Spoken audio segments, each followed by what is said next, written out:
Michele Noal, si sottolineava l'importanza con eventi come quello di martedì di dare un unico obiettivo nel mondo del Prosecco, di dare anche a livello comunicativo un'unica linea.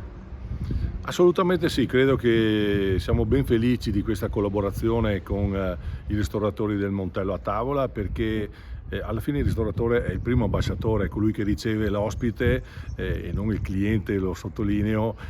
che arriva nel nostro territorio, e fargli apprezzare la bontà dei cibi preparati dagli chef insieme a delle ottime eccellenze del nostro territorio, appunto l'Asolo Superiore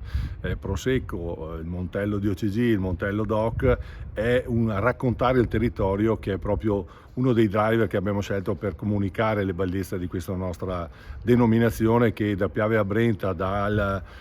grappa fino ad arrivare a tutto il tema della bellezza, dell'arte e la cultura che in esso è contenuta. Credo che l'avventore potrà portare con sé veramente un bel ricordo e magari tornare anche con altri amici, parenti e conoscenti che ci faranno da buoni testimoni di un saper vivere in sostenibilità, come il nostro territorio sa dimostrare.